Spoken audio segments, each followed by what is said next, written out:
one of the best shows that they put together. They do a show every 2 weeks.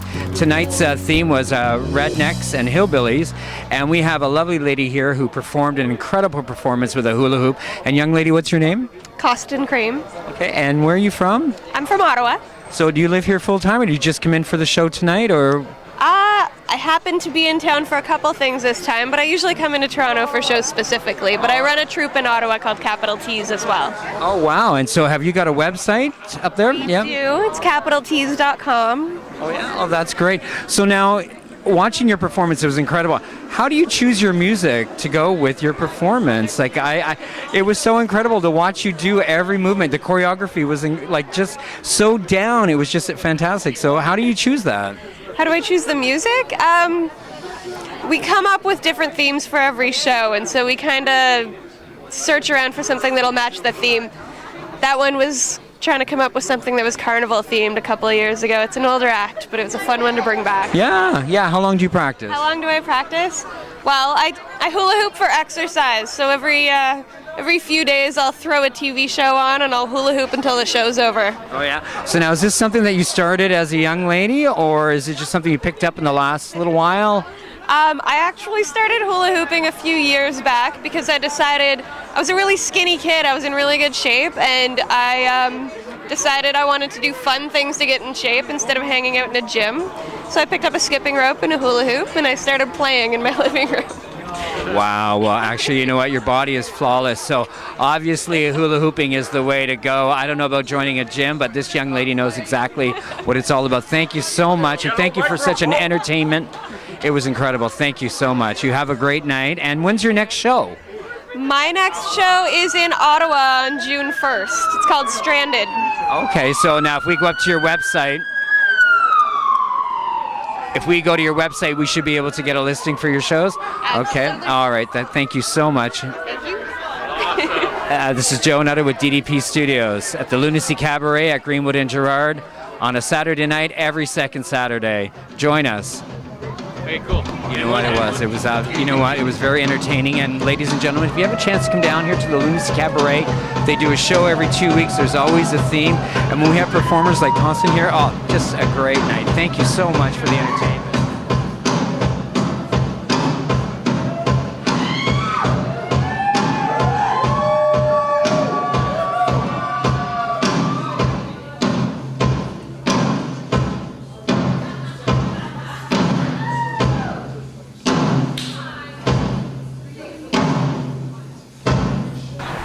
This is Joe coming back at you at the Lunacy Cabaret at Greenwood and Gerrard.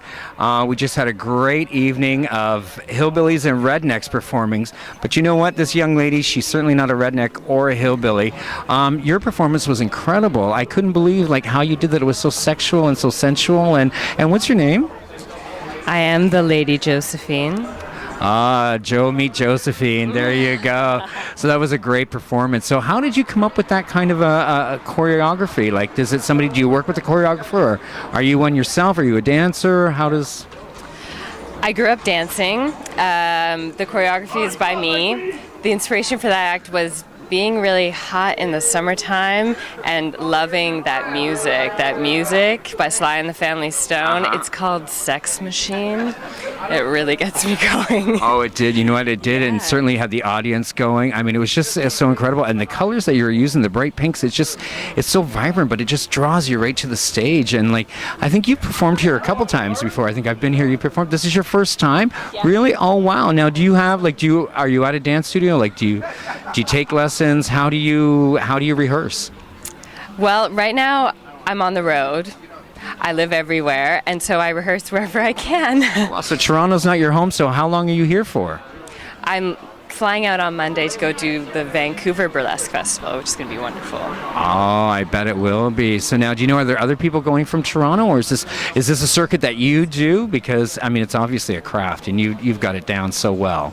Thank you. You do. No, it's just so entertainment. I was looking at all the men in the audience, and I just thought, wow, this woman, she just has everybody watching and just enthralled, and oh, that's great. So you're going to Vancouver on Monday. Are you coming back to the Lunacy Cabaret? I'd love to. It was my first time seeing it, but I thought the quality of the show and the space, everything was really astounding. So I'd love to come back. Yeah. Now, do you have your own website? Do you have anything that anybody can go to and check you out online? I do. I'm at theladyjosephine.com, and I'm also a producer of theatrical and neo-burlesque shows with Cherry Typhoon, and we're thegoodladiesproductions.com. Oh, that sounds really good. Now, is there any men involved in that, or is it only for women?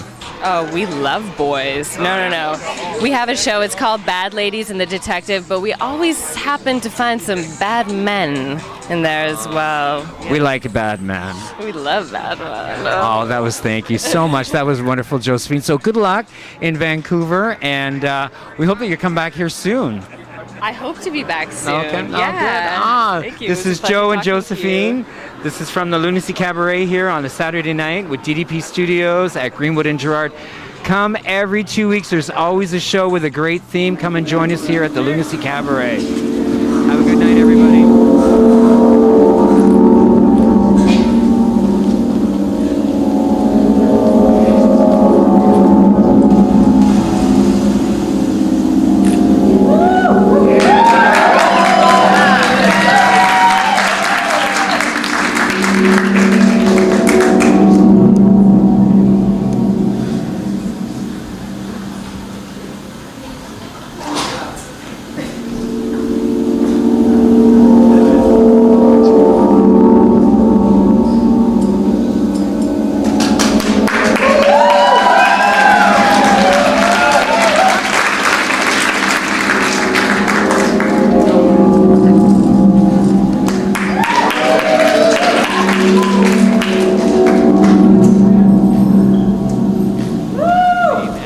Jasper, who works the rope.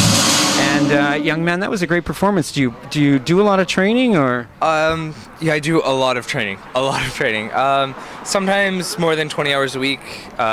It's just a lot of work that I do. Yeah. So now this is not the first time that you performed here. I think I've seen you perform here before. Yeah, this year's been a little bit slower for me than last year. Last year I was here a lot. This year I've done, I think this is my third show this year. I think last year I did a lot more. It's like 5. So that feels like a lot more when you're doing that sort of work. But numbers, not so much. Oh, yeah. Well, you know, that was quite a performance piece, and when I was watching, like, you're really kind of drawn in with your music, and that's pretty creepy music. Like, does that had something to do with the theme, or is that just normally you as a performance artist? This piece was actually an adaptation of a piece I did for another theme show a while back. Like Death Does Him, or? Well, it was a Joss Whedon theme show put on by Miranda Tempest of Illuminaire Entertainment. Okay. So she did a Joss Whedon show, and I was doing a character, the Gentleman from Buffy the Vampire Slayer. I was doing one of those as a character, and my idea was to make the audience feel as uncomfortable and nervous and frightened as possible. And so this act was, I found a buffoon character a while back doing a crash course in vaudeville, and I was like, perfect, the hillbilly themed, and this buffoon character had the rat face that I had on. I was like, I can make him a raccoon to make it fit a little more, because that's easier to fit in with the... You made it roadkill. Yeah. And then it just was like, okay, so instead of like causing fear, I'm gonna be scared.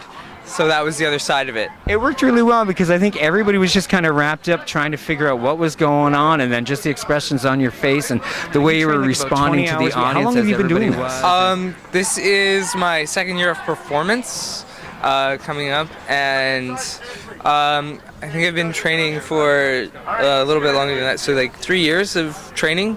Oh, wow. Yeah. And have you been doing training here at the Lunacy, or? Training here at Center of Gravity. Yeah.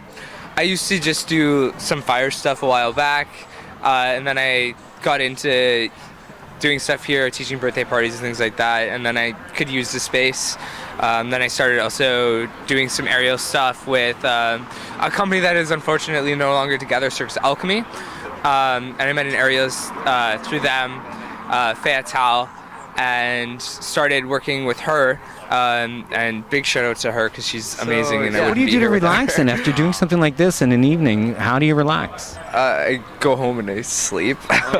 Or I have lots of drinks and I go dancing. Okay. One or the other. So now having a lot of drinks, does that kind of help you put that rope around your neck? That was a little bit frightful. You know, I think everybody was kind of on edge to see what was going on there. That was pretty scary. Never drink and dangle. Never drink and dangle. Words to live by, ladies and gentlemen. Words to live by. So now, do you have your own There website? are 3 mistakes any counterfeiter would make. The first mistake is to put their face where the Queen's face is. They're very proud, pompous people, those counterfeiters. The fake moneymaker people, FMMPs. Oops. The second mistake a counterfeiter would make is to give his money to a magician. Very well done, sir. And the third mistake a counterfeiter would make is what's known as the folding test. Yeah, you fold. This is right. Yeah, look at that. Perfect. Magic. Yeah. Not bad, huh? You just thought the microphone thing was like an accident. It's called misdirection, you schmucks. Yeah. Now I bet you're wondering, sir, where's my $20 bill, Mr. Magician? You're good, man! I was very impressed. So sorry, I'm sorry to interrupt. If you don't mind, I'm just going to steal the interview. That's cool. Thank you. Thanks so much. Sorry. Okay. Thank you. Well, thank you, Angie. Hey, this is Joe from DDP at Lunacy Cabaret here on a Saturday night. We just had a great performance. We've already been through all of that. It's been a great evening. I wanted to interview one of our comedians tonight. This is Alex Kazam.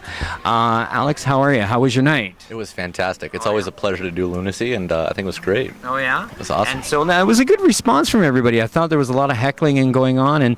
And with your tricks, like, how long have you been practicing them? I started doing magic when I was 6 years old, and I got into comedy when I was 16, and then I blended the two at 17 because I realized magic by itself can be quite tedious and boring, and started doing both of them, and I have a lot of fun with it. Oh, yeah? It's awesome. Okay, so now if you could pick a magician, I guess somebody that could have been your mentor, who would it have been? I'd have to say either Penn and Teller or Tom Mullica. Okay. Yeah. Oh, very good. Very cool. Very cool.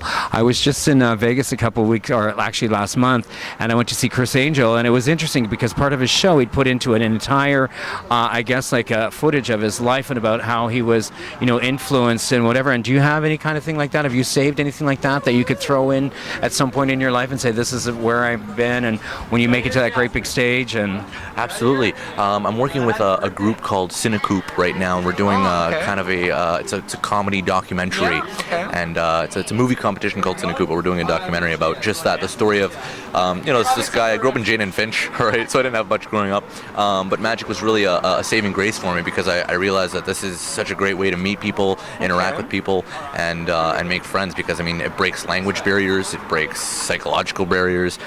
So overall, I think there's tons of footage. In 2010, I rode a unicycle from Niagara Falls to New York City to raise money for a charity. did you hear that? A unicycle? That sounds like an incredible quest. Yeah, it was great. It was great. 680 kilometers and some footage. So stuff like that is awesome to have. So it's priceless. Absolutely. And you don't want that going. Oh, that's incredible. So now you performed here at the Lunacy before. Yeah, back in November, did Lunacy for the first time, and then they brought me back today. Oh, nice. Did it today. It's awesome. Love it. And then what's your next gig? What's coming up next? Next gig is we're April 27th. Yeah. Next gig is May 4th. I'm doing the Arts Fusion Festival. It's happening at Melasson Square. Very talented visual artists are going to be there. Lots of music, Nice. live comedy, magic, jugglers, everything. Oh, good. Now, have you got a website set up? Totally. It's www.wittymagic.com. WITTYMAGIC. I sound like an auctioneer. No. Just sounds somebody who's working hard. I try. Gotta work hard. Look at you. You're working hard. Hey. I'm just dressed as a minister. I don't know. After tonight's performance, I didn't know whether you needed to have, a few words. If there's something you wanted to talk about or whatever, it was a rough night in there with people, so. Totally. Yeah. Well, I might have to come up with something better. Okay. for next time. Yeah, okay, that was great. No, thank you very much. It was very entertaining tonight. This is Alex Kazam here at the Lunacy Cabaret at Greenwood and Gerrard.